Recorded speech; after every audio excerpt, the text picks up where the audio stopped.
Hello, good morning. This is Sayon Moon. I'm going to continue sharing to you. Some people say that, bakit ako nag-share, gano'n. I think what I'm sharing is just because I believe in God, at saka I believe that the will of God can be accomplished, can be substantialized on earth. And just like Jesus Christ said before, to pray for the kingdom of God.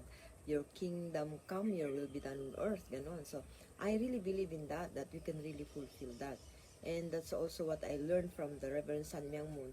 We can substantialize that. Ganyan. So, ngayon, I'd like to share to you kung ano yung natutunan ko from the family of Reverend San Myang Moon with his children. Ganyan na, paano yung mga politicians natin? Ano ba yung point of view nila when they deal with the politicians?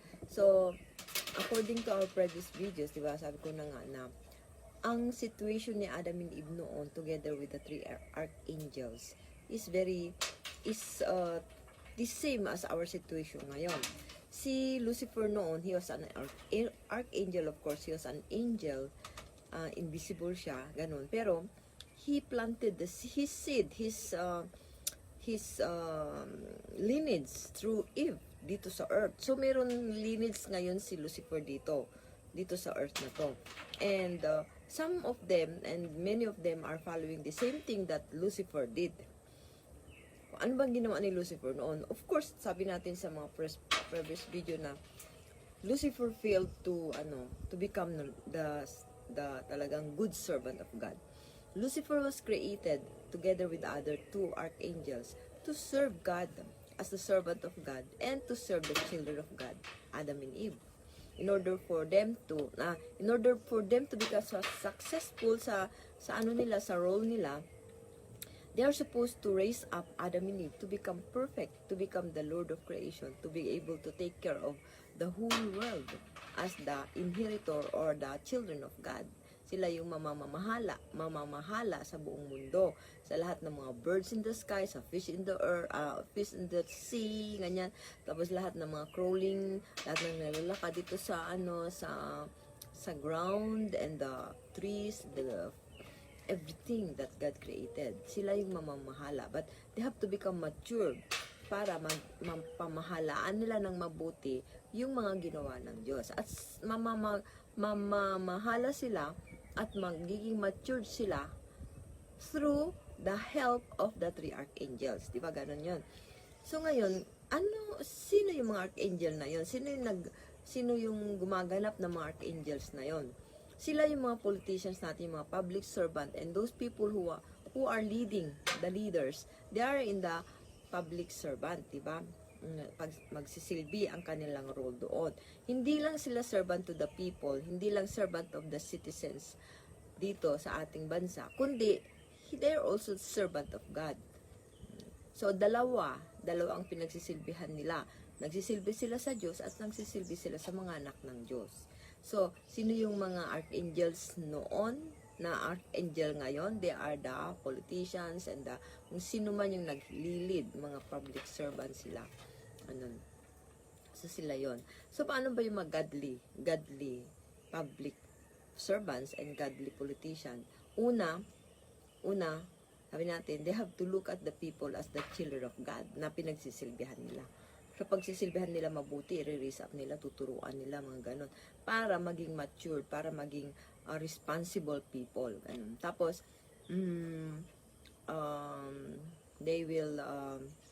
they serve them, ganyan. Tapos si Adam and Eve, they have to serve them. They are to serve Adam and Eve as the children of God and raise them up, and ganon. Tapos, hindi nila i-dominate na, uy, ganito ang gawin mo, ganito ang gawin. They are supposed to teach them the plan of God for them. Kung paano sila maging tagapamahala sa mundo, gano'n, ng mabuti. Para hindi masira yung creation, hindi masira yung mga Gano'n yung role ng mga archangel. Unfortunately, si Lucifer, he did not do his part, di ba? So, anong ginawa niya? Nainggit siya kay Eve, nainggit kay Adam, gano'n. So, sinira niya nagsinungaling siya. Sinira niya yung plano niya by lying. So, una, he lied. Si Lucifer lied. Nagsinungaling siya. At sino yung pinagsasabihan niya? Yung mga bata. Bata na kapares ni Adam and Eve na mga young age pa. Hindi pa sila matured enough to understand yung mga sinasabi niya. Ganun. He told them lies. Sabi niya, sinabi ng Diyos, di ka mamamatay. Hindi ka sinabi ng Diyos, mamamatay ka. Pagkainin mo yung prutas, yan ang, hindi yan totoo, sabi niya. So, si Lucifer yung nag-rebel against God. At iminultiply niya yan, sinabi niya yung ganyang rebellious feeling, thinking niya kay Adam and Eve. Tapos, unfortunately, sa Adam and Eve, they are still very young. Kaya, naniwala din sila, nakalimutan nila yung utos ng Diyos sa kanila, ganun. So, ganun din ngayon. Yung mga godly politicians, they are supposed to relay the will of God. Hindi mga kasinungalingan. Alam ko may mga politicians na pro-communist. May mga kandidato tayo na pro-communist. At ano ang tinuturo nila doon sa mga, even before the election, matagal na nilang ini-indoctrinate. Marami silang sinasabi sa mga eskwelahan. Bakit sila nagpo-focus sa eskwelahan? Kasi yun yung ginawa ni Lucifer noon to the young people. Tinuruan niya si Adan tsaka si Eva nang hindi tama. Pinapramisan niya, sabi niya, pagkainin mo yung prutas, hindi ka mamamatay. Kundi mamumulat yung mata mo at magiging kaparehas ka ng Diyos. Di ba ganon? So ngayon, ano sinasabi nila sa mga eskwelahan? Marami. May mga, tapos ang pipiliin pa nila yung mga honor rolls. Yung mga matatalino daw. Tuturuan daw nila maging leader. Pero yung pala, pag doon na sa seminar, yun na ang tumuturo na mga ibang klase na. Sabi nila, religion is for weak people. Is that true? Religion is for weak people? Naniniwala ang mga tao sa Diyos kasi they wanted somebody to comfort them. Kasi palagi silang hindi masaya. Palagi silang suppress, na oppress, gano'n, na parang distress, o lahat, gano'n. Kaya they need God, sabi nila. Those who are going to the religious life, they are weak people. Sabi nila. Bakit weak? Kasi nga yun, walang God actually. The weak people created God. They created it's not God who created man, it's man who created God. Ganyan ituturo. So, totoo ba yun? That's a lie. Tapos yung Bible, sabihin nila, ay naku, hindi totoo yung Bible. Fiction yan, ginawa ng mga tao yan. So how can you explain yung mga manuscripts na exactly the same sa kung ano kalagay doon sa Bible? Ang daming manuscripts. Tsaka yung mga archaeological artifacts, mga ganun, archaeological mga na-excavate nila ng mga long time ago na mga things. Totoo yun. Tapos nakalagay sa Bible din na sa place na yan may civilization, very good civilization, mga ganun. That means totoo yung Bible. It is supported by the archaeological discoveries nila, mga nila na di-discover ng mga archaeologists, at saka yung mga fossil remains doon, tsaka yung mga manuscripts, mga ganun.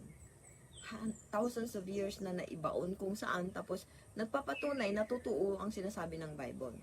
So the Bible is not fiction, it's a real. Pero ano sinasabi nila? The Bible is not real. It's a fiction, gawa lang daw ng mga tao. Ano pang sinasabi doon ng mga kasinungalingan? Ang sabi nila, ang sinasabi nila na yung daw na ang development can only come up, we can develop, for example, as a country, we can develop as a country kung merong revolusyon, kung merong awayan. Totoo ba yun? Development can only come through a cooperation. Example na lang ngayon, ngayong sa administration ni President Duterte, makikita mo napakadaming development, diba? Nag-away-away ba sila nila President Duterte, siya mga cabinet niya, tsaka yung mga supporters niya, naglaban-laban ba sila para magkaroon ng ganung development?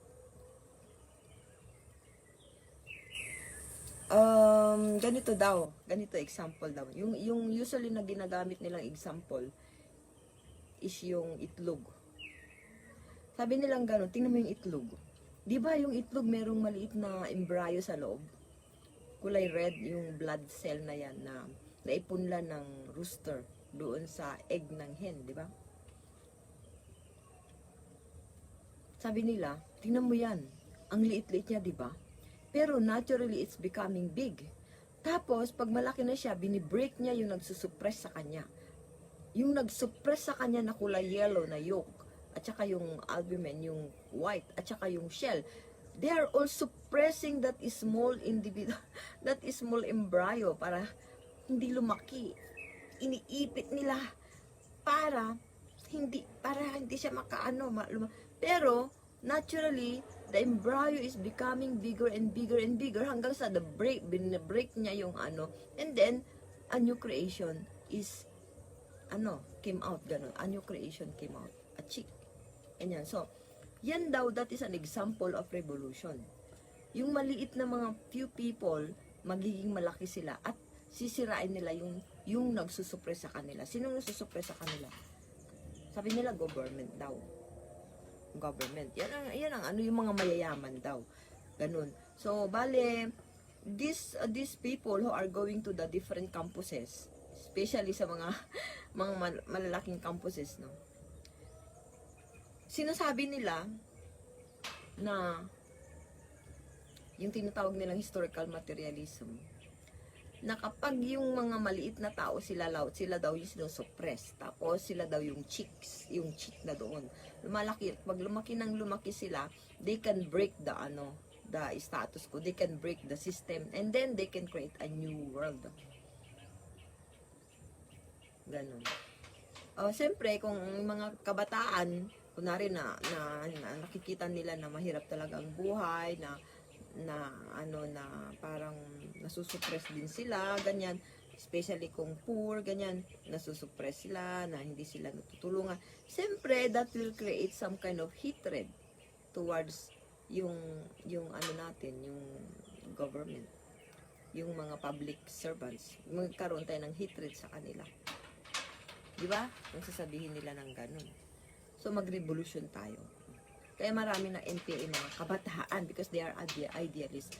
Ganyan exactly yung ginawa ni Lucifer noon kay Adam and Eve, na binigyan sila ng hope. Kung gagawin mo to, you'll become like God. Mamumulat ang iyong mga mata sa katotohanan. Mga ganun. Mga lies naman yun eh. Anong nangyari kay Adam and Eve? So they were thrown out of the paradise. Naghirap sila. Ganun. So ganun din yung mga sumunod doon sa mga ganong klaseng ideology. What I'm talking about is the communist ideology being taught in the schools. Pinapayagan ng mga ibang prinsipal. May pinapayagan yung mga ibang yung iba hindi nila alam na ganun pala yung ituturo, ganun, ng mga group na yun. So, totoo ba yun na na development comes only through fighting? Totoo ba yun? Hindi. That is not true. It's not scientific. It's not historical. Hindi. Kasi development comes only when people are united, centering on a common purpose. Kung tatanungin mo sila, anong purpose pala ng shell? Anong purpose ng yellow? Anong purpose ng white doon sa loob ng na nakadikit doon, na nandoon yung chick sa loob, ganun. Hindi nila alam yun. So, what's the purpose of that? So, the better understanding about the egg is like this. Yung red blood na yan, yung blood na nandoon sa loob ng yolk, na planted. Paano lumalaki yung embryo? If you try to study it, yung yellow niya doon, yun yung pagkain. Puno-puno siya ng nutriments doon para palakihin niya yung embryo. Because the shell, the yolk, the albumin, and this embryo, they have the same purpose. They have the same purpose. Ang purpose nila is para inurture yung maliit na blood cell na yan para maging chick siya at maging chicken. to a higher level, ganun. So, yung yellow doon, yan ang pagkain nung ano, yun ang nutriments, diyan siya kumukuha ng nutriments niya para lumaki siya. Tapos pati yung yung puti niya, kinakain niya yan, yan ang first na pagkain nila yan. Tapos yung shell, kapag malaki na yung embryo, nagiging very thin yung shell. Pag maliit pa siya, the shell of the egg is very thick to protect that embryo. That is actually cooperation centering on a common goal, a higher goal.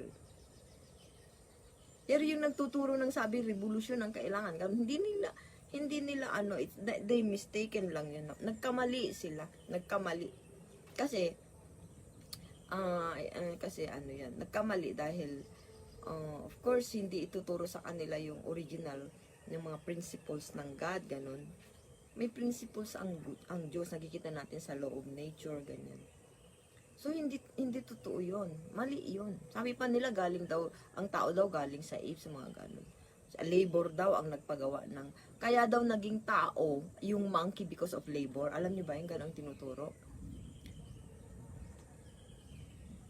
So, pag yung mga hindi pa nakakapaniwala ng mga communist ideology, hindi sila tao. They are not human. Hindi pa sila daw, they have not yet developed into the essence. May tinatawag silang essence na ano. Ano ba yan? Basta meron daw, I forgot their term. Na hindi pa tao, hindi pa fully na develop pag hindi ka na muna intindihan yung itinuturo ng komunista. So, pag hindi mo pa naintindihan, hindi ka pa nagwala, hindi ka pa naniwala, you are not yet human. So, they have to put you in the labor camp para maging tao ka. Ano yung labor camp? That is killing softly. The people are, to the last of their energy, gagamitin hanggang sa mamatay sila doon.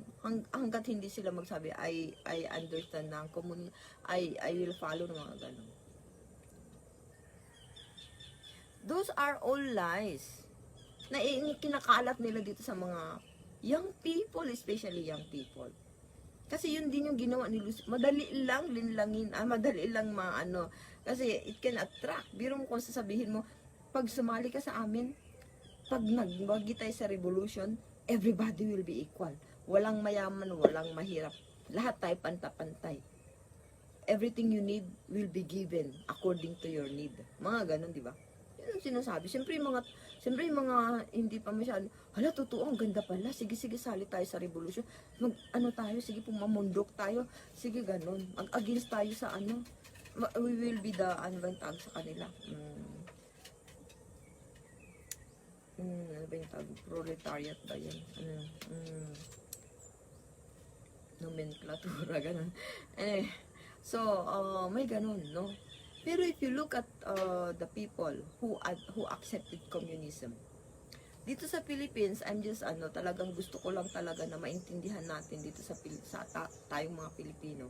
Ano ba yung talagang tinuturo ng communism? Ang tinuturo nila is talagang mali. Yung mga sample na yun, mga sinabi ko na, sabi nila, tungkol sa egg, revolution, gano'n. Tapos, ang development daw is, through revolution, mga gano'n. Tapos, walang God. Ginawa ng tao yung Diyos. Mga ganyan. Kabaligtaran lahat. Parang si Lucifer noon, na nagsasalita na, sabi ng Diyos, mamamatay ka. Hindi ka mamamatay. Instead, mamumulat ang iyong mga at magiging kaparehas ka ng Diyos. Yun ang promise niya. Yan din yung ginagawa ngayon sa mga kabataan natin. So, I hope na, we could really teach the children the right thing. Kung ano talaga yung God, ano talaga yung, tinuturo ng God, ano yung will of God, that God really exists. So, ganun yung, gusto kong i-share ngayon na, we have to be careful kasi may mga politicians na pro-communist, ganyan na, akala nila tama yun. Of course sila din, hindi naman nila na na mali din pala yun. Pag we will counter it with this, ang development is through cooperation, ang egg na yan is not really fighting each other, kundi they are helping each other for a common purpose to make a chick. Ganon. To fulfill the will of God. Kasi yan naman ang direction ng God, may purpose yan lahat. Kung sasabihin natin ganon, they will think twice before accepting it. So hopefully yung mga young people, they will not be fooled by this, yung mga ganong tinuturo sa kanila na leadership training, kung ano-ano mga kahit anong way para lang maturuan yung mga kabataan, yung mga kanilang very young mind, mga ano, idealistic sila kasi they really want good things to happen for their life. So pag may nakitang nag-explain ng ganon, parang totoo, no? Ano, so maiengganyo ka. Pero pag hindi mo talaga alam yung ano ng Diyos, yung mga principles, madali talaga maengganyo. So this is the reason I really want na mag-share talaga ng ganito, no, na sana yung mga naturuan ng ganon, you think twice. Mag-isip kayo ng ano, kasi hindi tama talaga yun. Yung mga tinatawag na yung dialectical materialism, historical materialism, ganyan. Yan. Tapos, if you look at the countries na nag-accept ng communism, kasi ganun eh, pag election, sige na, iboto natin si ganito. Kasi pag siya ang nanalo, magiging ano tayo, we will have, yung equal tayong lahat, walang mayaman, walang mahirap, mga ganyan, communist party, mga ganyan. So, kapag iboto mo yung mga pro-communist, ganun, ano bang nangyari doon sa mga country na naging komunista? Example natin is Russia. They have tried their best to fulfill para ma-manifest yung sinasabi ni Karl Marx na magkakaroon daw sila ng magandang country, na lahat ay masaya, ganun. Nangyari ba 'yon? Na lahat daw na classless society, pa yun, classless society. Walang stages, walang hierarchy, lahat sila pare-parehas. Totoo bang nangyari yun? Hindi naman, di ba?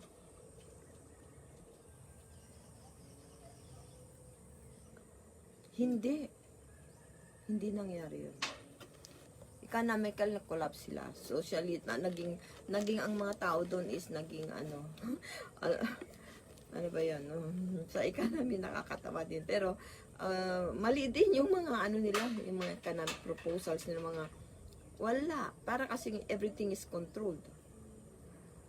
Ayan. So yung ganun na gusto kong i-share, na we have to be careful about those things, kasi mali talaga, lie yun, lie. It's like Lucifer lying to Adam and Eve. Kaya anong nangyari sa mundo natin? Naging hell. Si Satan ang naging Diyos, di ba? Nakalagay sa Bible, he became the God of this world. So ngayon, kung maniniwala din tayo sa mga lies ng mga politicians na nagsasalita ng mga kasinungalingan, kapag mapaniwala nila tayo, anong mangyari sa bansa natin? Magiging parehas tayo sa mga ibang bansa na we will run from our countries, we will escape. Sila nga, yung mga iba doon na nag-escape pa, naghanap ng paraan kung paano makaalis ng bansa nila. Ganun. So, ganun yung gusto ko i-share ngayon. So, yung mga politicians, they are not supposed to to spread yung mga lies, mga lie na ganun, mga maling ideology. Dapat sila, ang role talaga nila is to serve God by conveying the will of God to the young people, especially kasi sila yung magiging future leaders, ganyan. Ano ba talaga yung will? Ano ba talaga ang gusto ng Diyos? May Diyos ba talaga? Yun, ganun. Hindi lang religious people. Sabi nila, trabaho daw ng religious people yan. Hindi. Originally, talagang yung mga public servant na in the servant of God, they are supposed to be a servant of God and servant of the people, servant of the children of God. Ganun. So, lahat yan, role din nila yan. Okay, so they have all the marami silang mga facilities. The government has a lot of facilities. They are very rich. Marami silang pera. Pwede nilang gamitin yung lahat yan para ituro sa mga citizens yung tama. Ganun. So, huwag magturo ng mga mali. So, ang mali talaga, napakamali talaga yung yung communist ideology, talagang totally hindi talaga, that is godless ideology. They want to create equality among all men, walang Diyos. Pero ang kingdom of God equal in love. Di ba? So sa Kingdom of God, meron ding magaling gumawa ng mag-business, magaling mag-farmer, magaling iba-iba yung talent ng mga anak ng Diyos. Hindi sila equal sa lahat ng bagay, but they are equal in the love of God. Everybody can receive the love of God. Everybody can connect to God. Mga ganun. Ganun yun. So, hopefully, ito, gusto ko talaga yung mga tayo dito sa Philippines, talagang we can really make a good country. No? Yung sinasabi na ipagpatuloy natin kung ano yung mga ginawa ng mga good leaders natin, mga godly public servants natin. We have to continue that. We have to let them continue that. Piliin natin kung sino yung magtutuloy sa mga ginawa ng mga magagandang leaders natin, maging politicians natin, the godly politicians. We have to choose the one who can continue what our President Duterte. I really appreciate President Duterte talaga. Napakaano niya, yung public servant talaga. She really serve people, especially sa mga build niya, nagawa siya ng facilities for the Filipinos to use it for their convenience, mga ganun. Tsaka mga iba pa, mga drug, mga ganun, naalis niya, di ba? So, somebody will continue that. Okay? So, dyan lang. Have a nice day and God bless you all. Bye-bye.